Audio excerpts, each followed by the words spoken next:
Hello friends, welcome to YouTube shorts. വളരെ പ്രധാനപ്പെട്ട ഒരു വീക്കിലേക്കാണ് നമ്മൾ ഈ ആഴ്ച കടക്കുന്നത്. ഏഷ്യയിലെ പ്രധാനപ്പെട്ട ഇൻഡെക്സുകളൊക്കെ തന്നെ തിങ്കളാഴ്ച വ്യാപാരം അവസാനിപ്പിച്ചിരിക്കുന്നത് വളരെ നെഗറ്റിവിറ്റിയോട് കൂടിയാണ്. അതായത് കൃത്യമായിട്ട് പറഞ്ഞു കഴിഞ്ഞാൽ തായ്വാൻ്റെ ഇൻഡെക്സ് ഏകദേശം 4% സിംഗിൾ ഡേ ക്രാഷാണ് രേഖപ്പെടുത്തിയിരിക്കുന്നത്.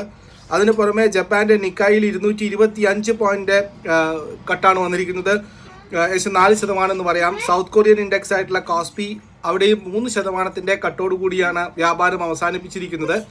ട്രംപിൻ്റെ അല്ലെങ്കിൽ അമേരിക്കയിൽ നിന്ന് വരുന്ന താരിഫ് ഹൈക്കുമായിട്ട് ബന്ധപ്പെട്ട് അല്ലെങ്കിൽ ഏപ്രിൽ 2 വരുന്ന ട്രംപ് അനൗൺസ് ചെയ്യാൻ പോകുന്ന താരിഫ് റിട്ടാലിയേഷൻ്റെ ഭാഗമായിട്ട് വരുന്ന അനൗൺസ്മെൻറ്റിൻ്റെ പേടി തന്നെയാണ് ഇന്ത്യൻ പ്രധാനപ്പെട്ട മാർക്കറ്റുകളിലൊക്കെ തന്നെ വ്യാപാരം നെഗറ്റീവായിട്ട് വന്നിരിക്കുന്നത്.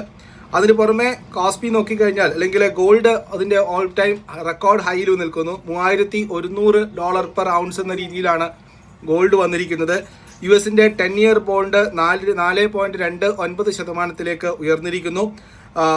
2 പ്രൈസ് കട്ടുകൾ നമ്മുടെ ഫെഡറൽ റിസർവിൻ്റെ ഭാഗത്തുനിന്നുണ്ടാകും എന്നുള്ള പ്രതീക്ഷ ഒരു ഭാഗത്ത് കിടക്കുന്നുണ്ട്.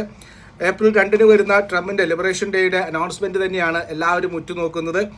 ഗോൾഡ്മാൻ സാക്സ് അവരുടെ 2025 GDP ഫോർകാസ്റ്റിൽ രണ്ടാമതും കുറവ് വരുത്തിയിരിക്കുന്നു. 0.5% കട്ടാണ് വരുത്തിയിരിക്കുന്നത്. ട്രംപ് വെള്ളിയാഴ്ച പറയുന്നത് കാനഡയുമായിട്ടുള്ള താരിഫ് അതുപോലെ നിലനിർത്തുമെന്നും അതേസമയം കാനഡയുമായിട്ടുള്ള ഉഭയകക്ഷി ബന്ധം അതുപോലെ തുടരും എന്നുള്ളതാണ്. ഇതിലൊക്കെ പുറമെ ഇന്ത്യയിലെ ഫിഗേഴ്സ് നോക്കിക്കഴിഞ്ഞാൽ ഇന്ത്യയിലേക്ക് വരുന്ന സമയത്ത് നമ്മുടെ മാർച്ച് മാസത്തെ ഔട്ട് ഓഫ് സെയിൽസ് ഫിഗേഴ്സ് റിലീസാവുന്നു. അതിൽ മാർച്ച് മാസത്തെ ഇലക്ട്രിക് 2 വീലർ സെയിൽസിൻ്റെ കണക്കുകൾ വന്നിട്ടുണ്ട്. ബജാജ് ഓട്ടോ സെയിൽസിൽ 30,133 യൂണിറ്റുകളാണ് വിറ്റിരിക്കുന്നത്. 25.8% മാർക്കറ്റ് ഷെയറാണ് ഇലക്ട്രിക് 2 വീലർ സൈക്കിളിൽ ബജാജ് വന്നിരിക്കുന്നത്. TVS-ന് 26,481 യൂണിറ്റുകൾ വിറ്റിരിക്കുന്നു, 22.6% മാർക്കറ്റ് ഷെയർ.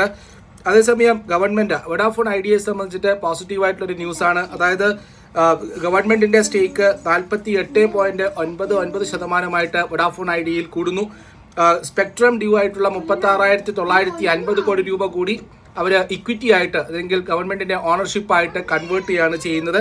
അതിന് പുറമെ ട്രംപിൻ്റെ അഡ്വൈസർ പറഞ്ഞിരിക്കുന്നത് ഓട്ടോ താരിഫ് ഏകദേശം $100 ബില്യൺ പെർ ഇയർ എന്ന് പറയുന്ന ഒരു ന്യൂസാണ്, അല്ലെങ്കിൽ ഇന്ത്യ അവർക്ക് നേട്ടമുണ്ടാക്കാൻ പോകുന്നുള്ള വാർത്തയാണ് വന്നിരിക്കുന്നത്. ഏകദേശം $600 ബില്യൺ പെർ US എങ്കിലും വരുമാനം അമേരിക്കയ്ക്ക് ഇതുവഴി വരും എന്നുള്ളതും പറഞ്ഞിരിക്കുന്നു. അതിനൊക്കെ പുറമെ അവസാനമായിട്ട് വാൽചന്ദ് നഗർ ഇൻഡസ്ട്രീസ് എന്ന് പറയുന്ന കമ്പനിയാണ് വിക്രം സാരാഭായ് സ്പേസ് സെൻറ്റേഴ്സുമായിട്ട് അവരുടെ മെയിൻ സപ്ലയർ S139 സെഗ്മെൻറ്റിലുള്ള ഹാർഡ്വെയർ സപ്ലൈയിലെ മെയിൻ കമ്പനിയായിട്ട്